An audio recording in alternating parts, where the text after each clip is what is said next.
안녕하십니까. 2022년 9월 26일 최병무의 팩트 시작하겠습니다. 어제 한미클럽이라고 있습니다. 그 미국 특파원들의 모임이죠. 이 한미클럽에서 한미저널 10호라는 걸 발행을 했는데, 여기에 보면 트럼프 미국 대통령과 김정은 북한 국무위원장 간에 주고받은 친서 27통을 공개를 했습니다. 그 내용에 이제 골자를 공개를 한 거죠. 여기에 보면 사실은 미국 간의 소통이 되기 시작한 게 2018년에 평창 동계올림픽에 북한이 참여하면서부터 시작이 됐죠. 그래서 2019년까지 남북 정상회담은 3차례, 그 다음에 미북 정상회담은 2차례, 남북미 판문점 회동 이렇게 있었습니다. 그리고 나서 2019년 2월에 하노이 노딜, 그걸 마지막으로 이제 미북 관계는 뭐 사실상 끝나는데, 이 와중에 보여준 트럼프 대통령, 김정은 국무위원장, 문재인 대통령의 모습, 이런 것들이 이제 이 친서를 통해서 우리가 엿볼 수 있는 대목이 있다. 그걸 말씀을 드리려고 합니다. 자, 우선 김정은이 2018년 9월 21일자 친서를 보면요. 저는 향후 문재인 대통령이 아니라 각하와 직접 한반도 비핵화 문제를 논의하길 희망한다. 지금 문 대통령이 우리 문제에 대해 표출하고 있는 과도한 관심은 불필요하다고 생각한다. 빠져라 이거죠. 근데 이날이 어떤 날이냐면 이틀 전에 9월 21일자라고 그랬죠. 이틀 전인 9월 19일에 문재인 대통령이 평양을 방문해서 5일 경기장에서 빛나는 조국이라는 선전선동 영화를 관람을 같이 하고요. 김정은과 평양 시민들에게 손을 맞잡고 손을 흔들면서 자 9.19 평양 공동선언에 합의했던 날, 그로부터 이틀 뒤입니다. 이틀 뒤에 트럼프 대통령한테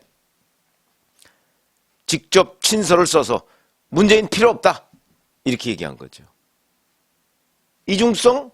이중성이라고 봐야 되나요? 아니면 철저히 문재인 대통령을 농락했다고 봐야 되나요?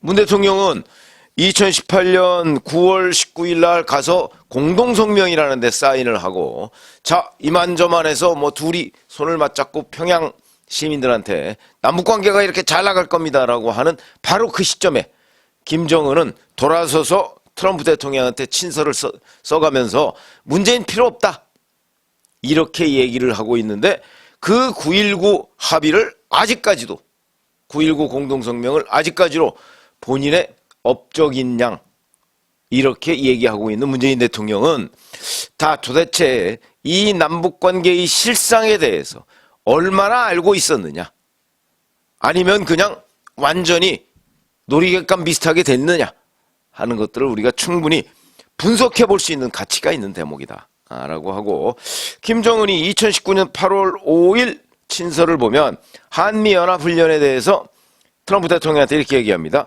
저는 분명히 기분이 상했고 이를 각하에게 숨기고 싶지 않다. 분명히 저는 정말로 기분이 상했다. 각하께서 우리 관계를 오직 당신에게만 득이 되는 디딤돌로 여기는 것이 아니라면 저를 주기만 하고 아무런 반대급부도 받지 못하는 바보처럼 보이도록 만들지는 않을 것이다. 한국과의 군사게임과 전쟁 연습이 끝났을 때 제게 다시 연락을 주기 바란다. 그때는 실무급 대화의 시간과 장소를 논의할 것이다. 이렇게 얘기를 했는데, 실제 이런 친서를 전달한 2달 뒤죠. 2019년 10월 5일부터 미북 간에는 스웨덴 스톡홀름에서 실무 협상을 진행을 합니다. 그러면 철저하게 미국과 북한과의 사이에는 자기네들끼리 자 한미 연합훈련 끝나면 연락 줘라 그러니까 끝나고 연락 줘서 스톡홀름에서 만났다. 물론 성과는 없었지만 이런 얘기가 되는 거죠. 자, 이 중에 문재인 대통령 정부는 도대체 이런 미북 간의 뒷거래를 얼마나 알았느냐. 근데 그동안에 보여준 행동을 보면 이런 뒷거래를 몰랐던 것으로 보입니다. 자, 그럼 문재인 대통령은 그동안 미북 간의 중재자, 거중 조정자 역할을 한다고 표명을 해왔는데 실질적으로는 왕따가 된 것 아니냐. 끼워주려고 하지도 않는데 기를 쓰고 거기 끼어들려고 했던 점, 그게 바로 2019년 판문점 회동이죠. 그때 트럼프 대통령과 김정은 판문점에서 만나면서 사실은 문재인 대통령 오지 않기를 바랐던 거 아닙니까? 그런데 문 대통령이 억지로 그 현장에 가서 마치 중재자인 것처럼 모습을 드러냈었죠. 그거 그 당시 기사 났었습니다. 희망하지 않았다. 트럼프 대통령도 자기 얼굴만 빛내기 위해서 김정은하고 판문점에서 단독으로 만나는 그런 모습을 연출하려고 했던 것인데 문재인 대통령이 기를 쓰고 그 자리에 가겠다고 해서 겨우 받아들였다 하는 건 기사도 다 나온 적이 있다. 그러면 북한의 전통적인 그 남북 관계 내지는 미북 관계를 다루는 전술 많이 들어보셨을 겁니다. 뭐 통미봉남, 통남봉미, 이게 무슨 뜻이냐면 통미, 미국과 대화가 잘 될 때는 봉남, 남쪽과는 대화를 막고요. 반대로 남쪽과 통남, 남쪽과 대화가 잘 될 때는 봉미, 미국을 막는다. 그러니까 남쪽과 미국을 동시에 상대하지 않는다 하는 것은 북한의 전통적인 협상 기술입니다. 왜? 남북 미가 당사자인데, 그래서 과거에는 사실은 중국까지 껴서 사자회담을 하지 않았습니까? 자기네들이 밀린다고 보는 거죠. 그렇기 때문에 남과 미는 늘 어느 한쪽만 상대하고 한쪽은 막아놓는 게 북한의 전통적인 협상 기술이었다. 근데 문재인 정부는 그거 다 알 텐데, 그건 뭐 통일부에 가보면 사무관도 다 압니다. 그런데도 불구하고 그걸 무시하고 중재자 역할을 하려고, 우리나라는 기본적으로 중재자가 될 수가 없습니다. 남과 북은 엄연히 지금 현재 휴전 상태죠. 종전 상태가 아닙니다. 뭐 종전이냐 휴전이냐는 건 백지 한 장 차이도 없습니다. 똑같은 겁니다. 그러나 그럼에도 전쟁을 완전히 끝났다는 문서에 서명한 상태냐 아니면 잠시 쉬고 있다는 그런 문서에 서명한 상태냐는 건 좀 차이는 있죠. 실질적인 차이는 없다고 할지라도. 그렇기 때문에 전통적으로 미국과 남한을 떼놓으려고 하는데, 그럼 문재인 대통령은 북한과 가까웠을까요? 미국과 가까웠을까요? 이걸 보면 이 미국과 북한 간의 오간 친서 내용을 보면 어느 쪽도 아니었던 것으로 보입니다. 그 얘기는 북한과도 진정성 있는 대화를 나누지 못했고, 그 다음에 미국과도 진정성 있는 대화를 나누지 못했다. 특히 트럼프 대통령은 자기의 면과 외교 업적만을 고려해서 어찌 보면 김정은을 이용하려고 하는 측면이 훨씬 더 많았다고 본다면 문 대통령의 대북 정책은 결국 아무런 성과도 거두지 못한 것 아니냐. 그러면서 본인이 성과를 거두지 못할 것이라는 점을 분석도 못했고, 북한이 과연 뭘 원하는지 하는 부분에 관해서도 제대로 예측도 못했다. 그러면 이건 뭐 완전히 총체적인 실패라고 봐야 되는 게 맞는 거죠. 자, 그런 점에서 본다면 결국 김정은이 미국 트럼프 대통령과의 줄다리기를 하는데 문재인 대통령을 이용하고 버리려고 했는데 문 대통령은 끝까지 짝사랑을 한 것 아니냐. 우리가 이렇게 해석을 할 수가 있고요. 결국은 문재인 대통령 5년 동안 남북 미 간의 우리 정부의 역할이 어디에 있었죠? 미국과 북한 간을 뭔가 협상의 테이블로 끌어들이려고 하는데 결국은 겉모습만 보고서 실질적으로는 아무런 진전을 보지 못했습니다. 문재인 대통령 초창기에 평양에 가서 봄이 온다 이런 여러 가지의 그 시나리오를 가지고서 그 협상을 전개를 했습니다만은, 그래서 단 한 발짝도 진전된 게 있습니까? 없었습니다. 그거는 북한을 제대로 모르기도 했고 트럼프의 미국을 제대로 모르기도 한 그야말로 분석 부재, 지식 부족, 북한에 대한 제대로 된 평가가 없었다. 북한이 어떤 나라인가, 트럼프라는 사람은 어떤 나라인가 하는 부분에 관해서 문재인 정부가 몰랐던가, 아니면 알고서도 그냥 어떤 남북 관계 또는 미북 관계를 국내 정치에 이용하기 위해서 속아 넘어갔던 것 아닌가.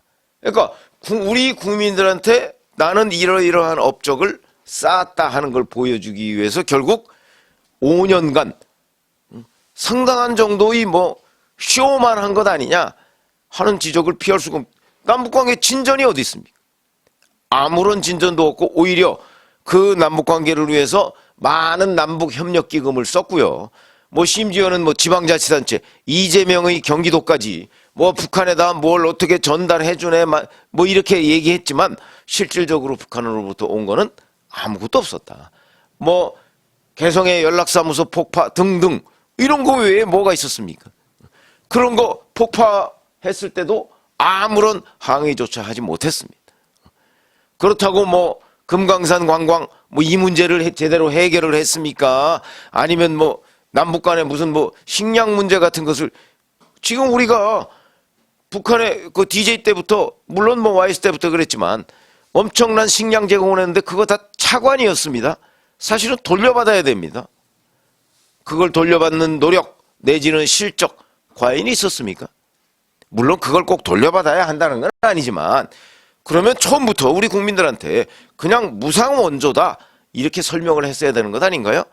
마치 빌려주고 나중에 이자를 쳐서 돌려받을 수 있는 것처럼 우리 국민들한테 설명을 했지만 실질적으로 돌려받지 못했다.